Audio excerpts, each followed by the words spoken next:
여러분, 한강에서 러닝하다가 상의를 벗어본 적 있으신가요? 아니면 그런 러너를 보고 불편했던 적이 있으신가요? 아마 이 영상을 누르신 분들 중에 어느 한쪽은 이게 왜 문제냐 싶으실 거고, 또 한쪽은 그러니까 문제지 하실 거예요. 오늘은 그 이야기를 해보려고 합니다. 근데 미리 말씀드릴게요. 누가 맞고 누가 틀렸다를 가리는 영상이 아닙니다. 저는 러너지만 오늘은 러너 편만 들 생각 요만큼도 없습니다. 실제로 러너들한테도 물어봤고, 러닝 안 하시는 분들한테도 물어봤고, 관공서에도 전화로 물어봤습니다. 솔직히 말씀드리면 모두가 다 그럴 만한 이유가 있더라고요. 그래서 저도 결론을 못 내렸습니다. 이 1000만 명이 뛰는 시대, 우리는 서로에게 어디까지 배려해야 할까요? 자, 지금부터 영상 시작하겠습니다. 저도 처음엔 별 생각 없었어요. 솔직히 그냥 더우니까 벗지, 그 정도로 생각을 했었거든요. 근데 몇 년 전부터 여름만 되면 계속 반복적으로 뉴스, 커뮤니티 이 얘기가 계속 나오더라고요. 올해 역시도 마찬가지고요.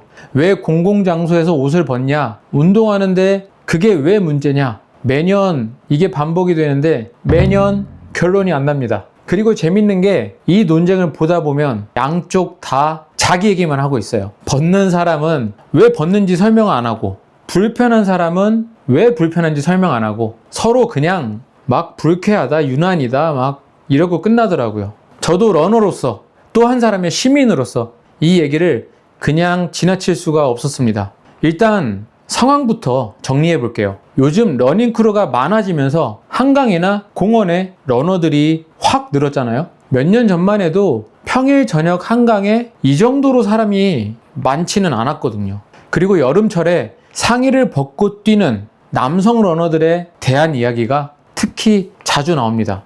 찾아보시면 아시겠지만 이게 어제 오늘 일이 아니에요. 어떤 분들은 땀에 젖은 옷이 더 불편하다고 하고, 또 어떤 분들은 공공장소에서는 예의가 필요하다고 그렇게 말씀을 하시죠. 그리고 한 가지 짚고 넘어갈 게 있는데, 법적으로 어떠냐? 이 질문도 많이 나옵니다. 이 부분은 제가 법을 해석할 입장은 아니어서 알려진 사실만, 팩트만 말씀을 드릴게요. 경범죄 처벌법 과다 노출에 관한 조항이 있긴 합니다. 근데 이게 실제로 어떻게 적용되는지는 사안마다 다르고 전문가들 사이에서도 해석이 갈립니다. 그래서 오늘은 법이 아니라 이 문화 이야기를 좀 해보려고 합니다. 서로의 입장 차이를요. 자, 먼저 찬성 의견을 살펴볼게요. 가장 많이 나온 얘기가 운동하는데 옷이 무슨 상관이냐? 바로 이거였습니다.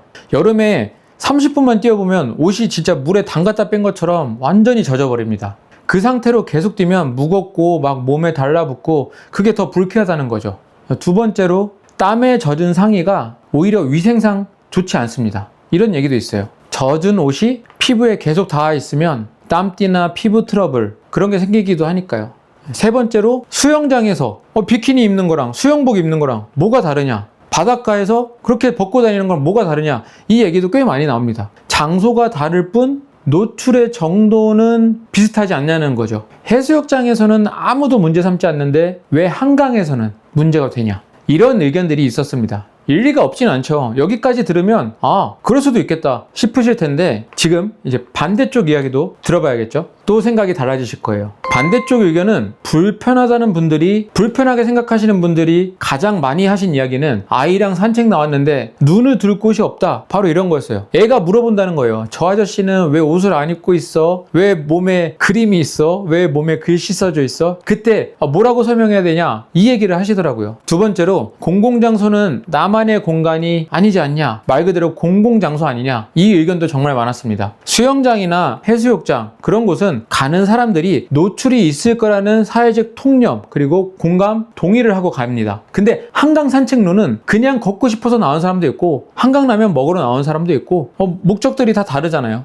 그런 공간에서는 기준이 달라질 수 있다는 거죠. 세 번째로, 이건 조금 조심스러운데 시선의 문제를 말씀하시는 분들이 있었습니다. 내가 원하지 않아도 계속 시야에 들어온다는 거, 그게 불편하다는 그런 의견들이죠. 여기서 하나 짚고 싶은 게 있는데, 이 얘기를 하시는 분들이 러닝을 싫어하는 게 절대 아니에요. 대부분 러닝은 좋은 운동이라고 이제는 많이들 생각을 하십니다. 다만 공간을 같이 쓰는 방식에 대해서 이야기를 하고 계신 거죠.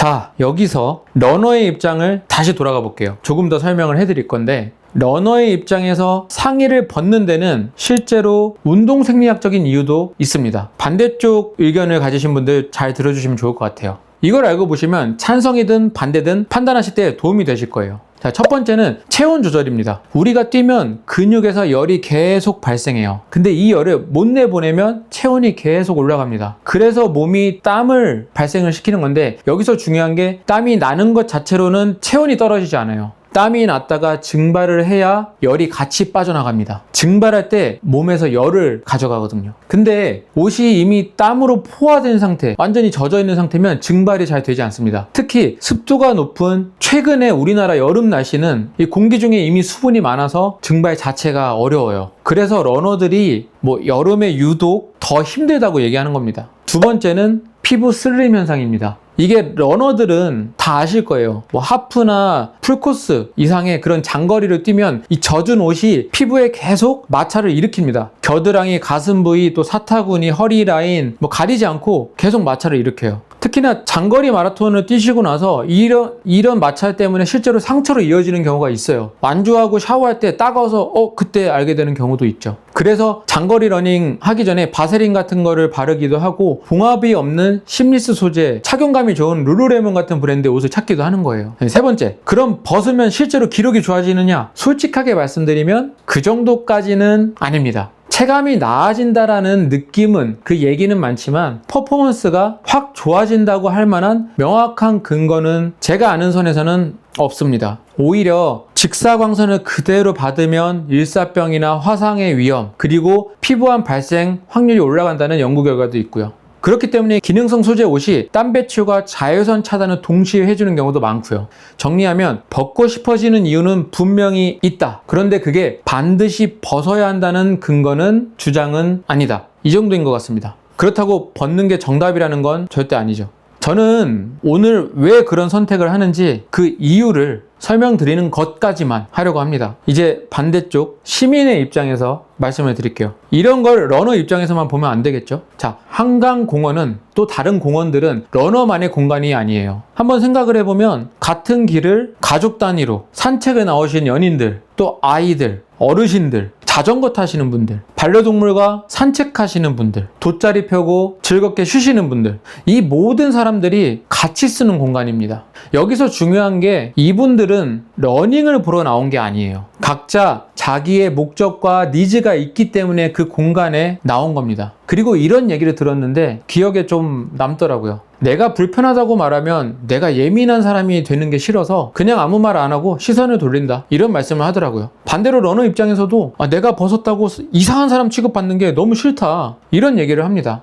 진짜 재밌지 않나요? 양쪽 다 상대방한테 이상한 사람으로 보이는 걸, 패기치는 걸 싫어하고 있어요. 결국 제 생각엔 이건 누가 나쁜 사람이냐의 문제가 아니라 서로 뭘 모르고 있냐의 문제일 수도 있겠다, 저는 그런 생각이 들었습니다. 자, 해외는 어떨까요? 우리나라만의 문제인지 궁금하실 것 같아서 제가 조금 더 조사를 해봤어요. 서구권의 문화는 합리적인 개인주의, 즉 이런 자유로운 분위기라 크게 문제를 삼지 않는 경우도 많고요. 여름에 공원을 가보면 상의를 벗고 뛰는 사람들 정말 많이 봐요. 근데 그렇다고 아무 데서나 다 되는 건 아닙니다. 미국의 일부 공원은 별도의 가이드라인이 있는 곳도 있습니다. 시설마다 복장 규정을 따로 두는 경우도 있고요. 실내 헬스장 같은 데는 상의 착용이 필수인 곳이 오히려 더 많습니다. 그러니까 같은 나라 안에서도 야외 공원이냐 실내 시설이냐, 그런 거에 따라서 기준이 또 다 다른 거예요. 그리고 또 하나, 문화권에 따라서는 훨씬 더 보수적인 기준을 가진 곳도 많습니다. 여기서 제가 느낀 게 있는데, 해외는 이렇다더라, 그러니까 우리도 이래야 한다, 이렇게 말하기가 어렵더라고요. 기후도 다르고 공간 구조도 다르고 사람들이 또 그 공간을 어떻게 써왔는지도 다 다르니까요. 문화마다, 지역마다, 장소마다 기준이 다 다르다는 거죠. 그러면 우리는 우리 기준을 어떻게 만들어 가야 할까요? 결국 이 이야기는 상의를 벗냐 마냐의 문제가 아니라고 생각합니다. 러닝 인구가 1000만 명을 향해 가는 지금 우리가 같이 쓰는 공간에서 어떤 매너가 필요할지에 대한 질문인 거죠. 사실 생각해보면 비슷한 얘기가 한둘이 아닙니다. 이어폰 안 쓰고 크루 전체가 음악을 틀고 지나가면 주변에서는 어떨까요? 좁은 길에서의 앞사람을 추월할 때 말없이 훅 스쳐간다거나 아니면 일부러 알려준다거나 그래서 놀라시는 분들도 많고요. 시민들의 보행과 자전거와의 동선 문제도 역시 자전거 동호회, 러닝크루, 길을 막고 서로 뭐 복잡해요. 자전거는 뭐 경적을 울려야 되나 소리를 쳐야 되나 러닝크루도 뭐 소리를 쳐야 되나 이게 다 사실 같은 맥락이라고 생각을 해요. 내 운동이 다른 사람의 시간에 어디까지 들어가도 되는가? 이 질문인 겁니다. 그리고 이건 러너가 나쁜 사람이라서 당신이 나쁜 사람이라서 생기는 문제가 아니라 뛰는 사람이 너무 빨리 급속도로 늘어났는데 이 공간을 같이 쓰는 방법에 대한 합의는 사회적 합의는 아직 만들어지지 않아서 생기는 문제에 가깝다고 봅니다. 한 10년 정도 됐던 것 같아요. 전 자전거도 뉴스에서 또 커뮤니티에서 이런 비슷한 과정을 겪었어요. 하지만 지금은 어느 정도 암묵적인 룰이 자리를 잡은 것 같아요. 서로의 매너가. 그래서 러닝도 이제 지금 그 과정 어딘가 과도기적인 과정 어딘가에 있는 것 같습니다. 저도 오늘 이 영상을 준비하면서 사실 정답을 내리질 못했어요. 사실 이 영상을 준비하기 전에는 제 나름의 답이 있을 거라고 생각을 했었거든요. 근데 이 양쪽 얘기를 모두 다 듣고 또 공감하고 이해하게 되니까 그 결정이 더 어려워졌어요. 근데 확실한 건 러너도 시민이고 시민도 이 길을 함께 쓰는 사람이라는 바로 그 사실이죠.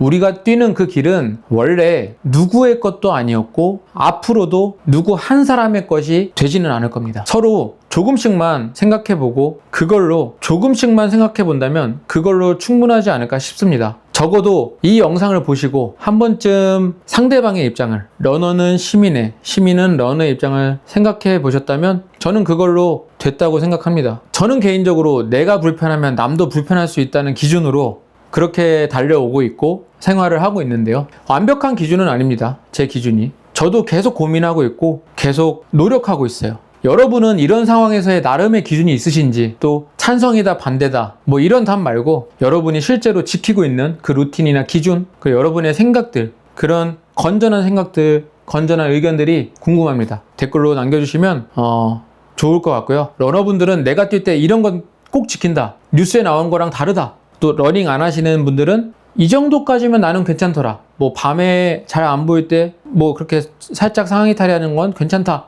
그런 말들과 그런 기준들이 모이면 결국 이런 게 우리의 러닝 문화가 되는 거니까요. 네, 다음에 또 이런 주제로 다시 한번 이야기를 나눠보고 싶습니다. 감사합니다. 오늘도 달린다 포기하지 않는다 한 걸음 또 한 걸음